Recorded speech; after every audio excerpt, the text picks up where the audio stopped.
Live in simultaneous broadcast from a hidden cornfield in Wisconsin and some time-forgotten Holy of Holies in the Theban mountains of Luxor, Egypt. Intrepid Radio with Scotty Roberts and Dr. John Ward. Intelligent talk.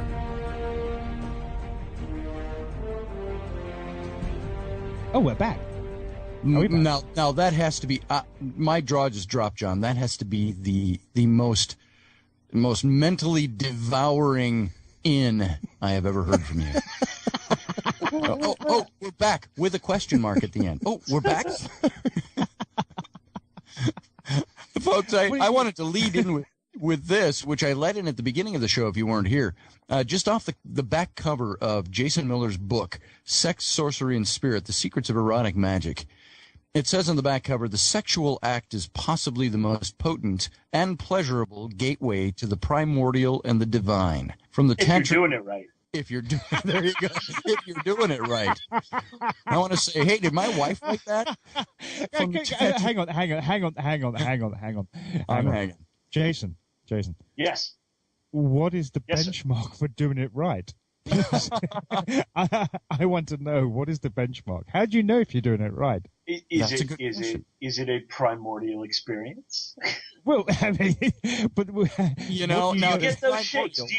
Does your entire ego dissolve and then re-arise from the primordial experience of God? If not, you're not doing it right. I rise to that occasion every time, Jason. Every time. I will say there are times I've had where I've been very humbled. But is it le petit mort, the little death? Le petit mort. Oh, I don't like the way you use that French word. The little death. Now, this actually was a question I had while you were talking in the last hour, talking about this whole idea of giving everything over on the. I don't remember how you exactly phrased it, but that giving away that. Or engaging in that such a spiritual experience or a magical experience that the problem I would have with that I would have to say I've had mountaintop experiences when it comes to sexual activity. You try to say this gracefully. There's many times, and with my wife Rainey, who happens to be listening, it's always mountaintop experience. But rarely would I say that's feeling like a spiritual or a magical experience. How do you give yourself over to that? Because as much as I want to say, okay, honey, tonight we're going to enter the sexual act and focus on the magical and the spiritual and the esoteric. And when my wife would maybe be on the worst. She would just pause and say, hey, remember, buddy, you got 8 minutes. The kids are watching cartoons. No.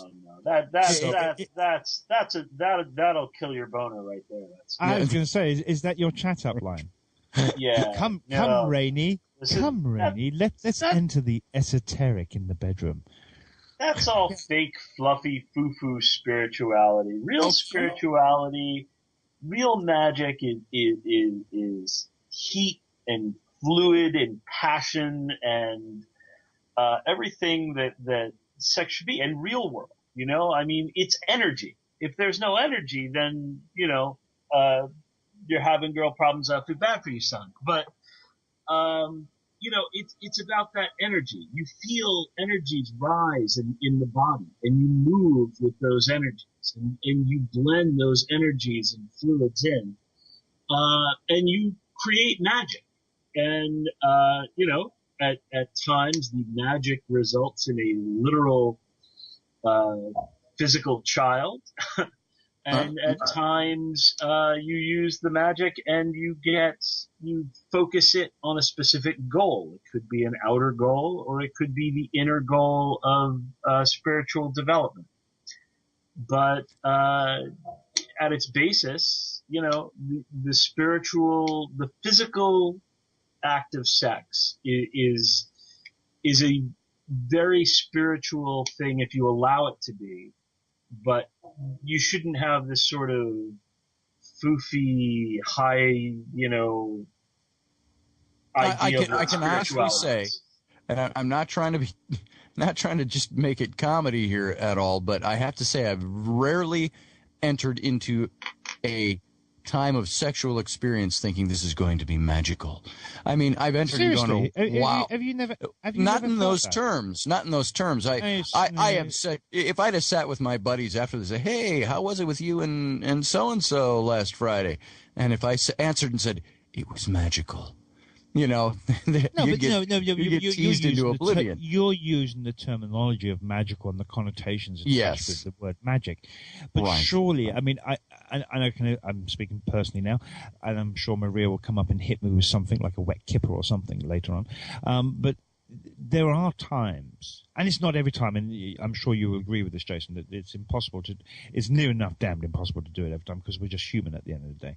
Well, yes. But there are times where you have that moment where you know the entire universe is in that bedroom with you at that very moment it happens. At the moment of climax, it is, you can feel it. You could cut the atmosphere with a knife. It's so thick, it's so heavy, and as you quite rightly said, Jason, very well articulated. You know, it's about the passion. It's about the bodily fluids. It's about the sweat. It's about the heat exchange between two bodies. It's the hearing the heart beating. It's about feeling the blood surging through the veins, and at that very moment you can feel the whole universe coming together in a crescendo. That's absolutely. Anyway. And absolutely. But think of it this way. Think about what most people think of as spirituality or is probably top down. It's probably mind down. This is spirituality from the body up. So instead of, mind down, this is body up. Instead of, affecting the mind and spirit and then flowing down into the quote unquote kingdom, this is kingdom come, if you'll, pardon the pun. Pardon the pun, yeah. And, it's body up. So it doesn't have to be magical. You would never want to describe it that way. And just leading on as a segue there, Jason. Do you? And I want to ask you, as a person who's written the book on this subject, and from your tone and from your speech, you're a practicer as well. What about the single act? And I mean by masturbation and so forth. What do you think by the single act? Is it still can you still accomplish, and this is for the general audience for them to listen to as a question, can you accomplish that same act of bringing the universe together by oneself? Well, and can I add on to that? Keep in mind, too, in the West and in Christianity of the West, that has also been an exercise that is taboo. That's something you're not supposed to do. Because it brings you together with yourself. That's why. They don't want you to be one. They don't want you the way we were to taught, feel the inner when I was a young man, we were taught, no, it's because you're focusing your mind on lustful issues. Now, that was from the church. So address all of that if you can, Jason. Yeah, I have a whole chapter on it. And what I would say is that it's not the same as two people, but yes, that can also be a spiritual experience. It can be used as a magical experience. In fact, there's a rather famous, so in the letter column of his comic, he had asked his readers to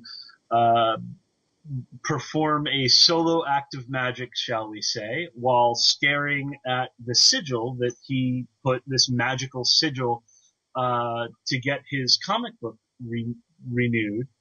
And of course it worked rather well. A lot of people did it. I think probably hundreds, if not thousands of people did it.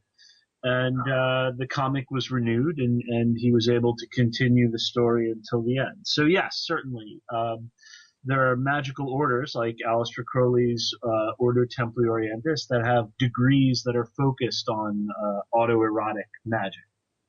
What about the use of self-masturbation and I'm talking from an occultic point of view, to bring about thought manifestation, succubus, and so forth. What are your thoughts on that, Jason? Well, I wouldn't equate it with a succubus. I mean, the succubus and the incubus are spirits that you have sex with. In these cases, they're supposed to be demonic beings. Some people use the term to represent thought forms, but of course people have reported having sex with everything from demons to elves to their washing machine, angels to, in one famous case, God. Wow. So, there's that. But yeah, the act of masturbation, you're creating a lot of energy, and if you aim it correctly using magical techniques, then you can generate for lack of a better word, a spell to achieve a specific end, like to release a thought form into the world that will manifest. Well, because the climax itself is not only just a thought form, but is actually a manifestation of that thought form. Because during the act of masturbation, one has to go through a series of thoughts for the climax to take place. So therefore, one could actually argue that the climax itself is actually the manifestation of a thought form. Sure, makes sense to me. You have a chapter in your book called Raise Your Spirits, and since you mentioned this, sex for and with angels, demons, gods, and spirits, and you even talk about elves. And now these are the things that some people, even who are deeply immured in their faith or their religion or their spirituality, have trouble with the whole angel and spirit concept. Because when we talk about it, it's one thing. When we go out and live our day-to-day lives, it's another. Do you believe in fairies? Do you believe in elves? And people go, I don't know about that, but they're really some of the same types of entities. So talk about this for a second. You can have sex with elves? Well, I'm not saying you can or you can't, but people have certainly claimed to. There's a woman in Iceland who even has a manual on how to have sex with elves, including positions that you can do because their bodies are so much lighter than ours. You can sort of flip them around in interesting ways. I'm thinking of pointy hats at this present moment and pointy ears. I know you are. I go right to Nephilim and right. This is sure that would be a famous story right in Scripture of inappropriately touched by an angel. So that's a new series coming out, I'm sure. That's a good title for a book, isn't it?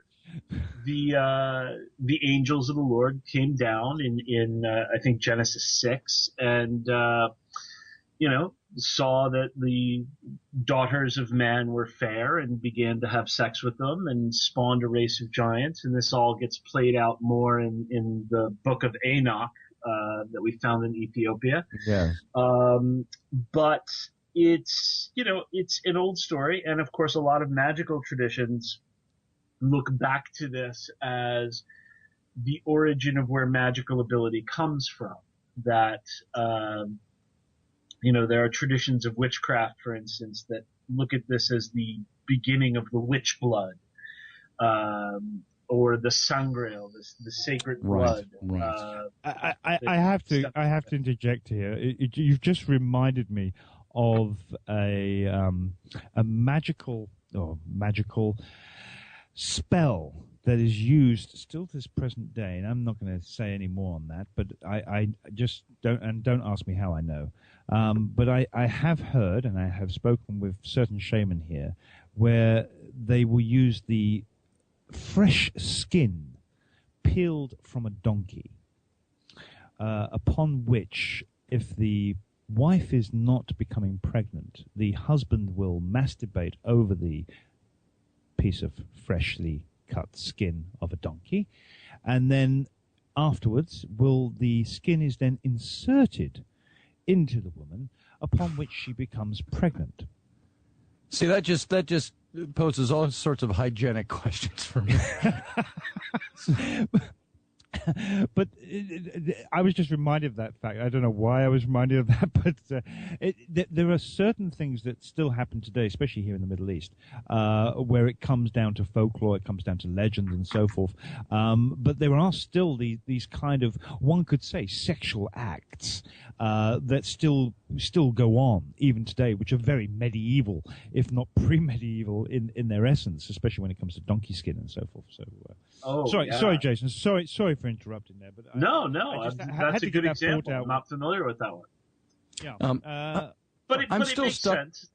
I'm still stuck on this section of your book called "Learning to Love Your Elf," and I like this. You talk about I have no idea how to pronounce Icelandic or Greenlandic names that are there. Helga Grimsdatter, described as an elf nerd.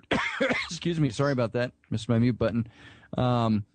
Talks about this conjuring up fairies, if you will, and goes into, I don't know if any of this, is there any of this stuff that you approach a bit tongue-in-cheek or a bit more lighthearted and say, this is what other people put forward? Say tongue-in-cheek?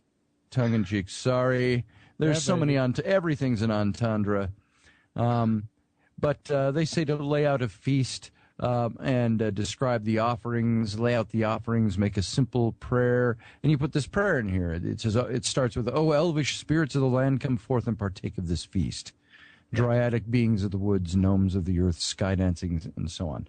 And so when it comes to something like that, are these things that you personally, you've written about these as an examination of what exists out there, or what things you believe are really practical, real things that people can do?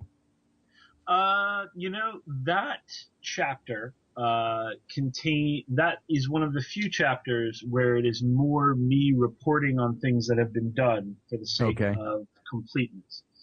Now, I do put a practicum in there for those that wish to explore. It's not something that I engage in heavily, that aspect of it.